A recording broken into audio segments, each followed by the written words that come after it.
Hi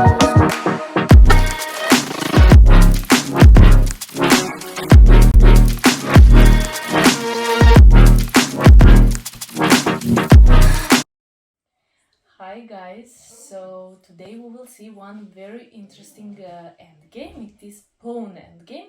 So as you can see in this position, white is pawn up. So there are two pawns here against one pawn. But why I really like this endgame is because we will see why it is really important in endgames to have active king. So in this case, black has very active king and white has very passive king. So sometimes it is not so important if you have material advantage, like in this case white has material advantage, but it is also important where are your pieces at the board. So in this case this king is very powerful piece.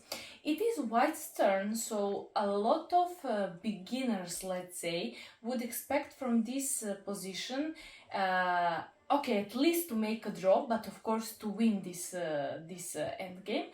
But that is going to be really hard, actually impossible. So in this position, white has to try actually to make a draw, and there is just one way for that. I would like first to show you here what would happen if white goes with the king, king g2 or king h2, which would be the most logical thing here at this position. So let's say that white plays king g2, black would come with the king, king g4, for example king f2, take a pawn, king somewhere, take a pawn.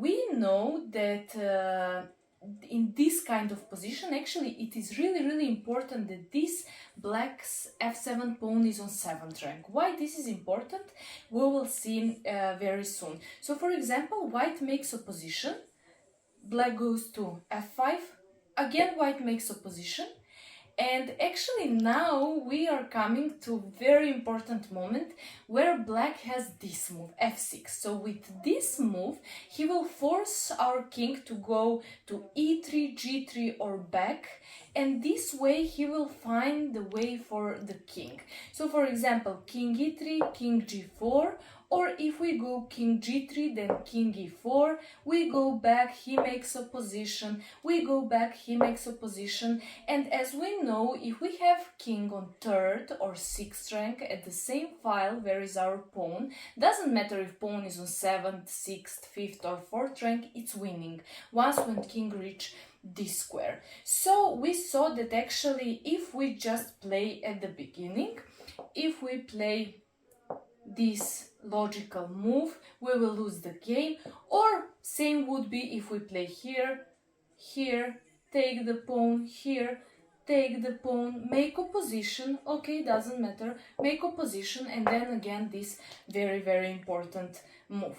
So we will go back to the beginning of this position. So now we can see actually what is the problem with this position and why this position is actually, why there is just one way for white to make a draw.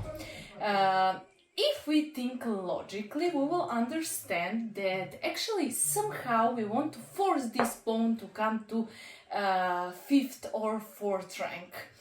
We can't force actually this pawn to come to 4th rank, but somehow we can force this pawn to come to 5th rank.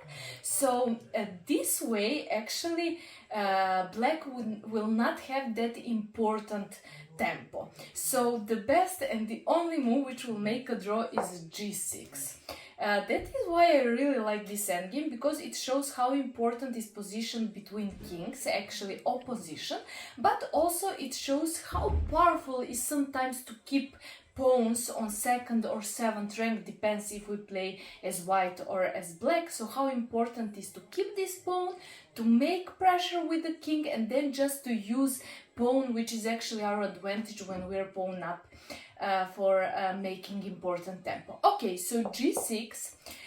There are two possible options for black. One is to take with the king, but actually that's doing nothing, because now king is on 6th rank, so we come forward, he comes here, we come forward, and actually this is draw position.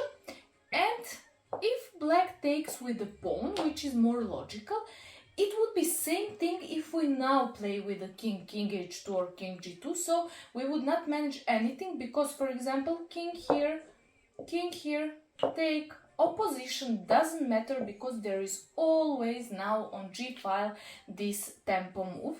So just wait a second. Okay, g6, so black will not capture with the king, he will capture with the pawn, and as we said, moves with the king doesn't work, because then black would have this g5 move. So now again we force black to come closer with the pawn. He has to capture, I mean, if he wants to try to win. And again, very important moment, we have to be really careful. So okay, now pawn is on 5th rank, he will not have f6 or g6, it depends what we play, but still we have to play very careful. So here I would suggest for a player to think what is going to be black's next move. So for example, he would play here, either here, probably here, because he wants to reach this f3 square, but this is also option, it depends what we play. For example, this would be a mistake, because he would make opposition, we go here, opposition, we go here, opposition, and this is last moment where we make opposition. For example, a lot of my kids, I would play this and they would say opposition. I would play here, they would say opposition, while they don't learn that actually this is that critical position where king is in front of the pawn.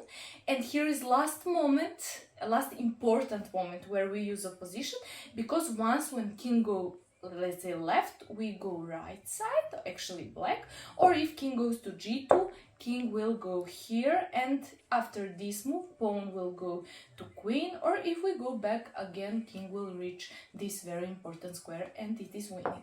So the only move which makes a draw here is king g1. Why? It's kind of, I would say, waiting move. We are waiting to see black's king if he would come to h4 or g4.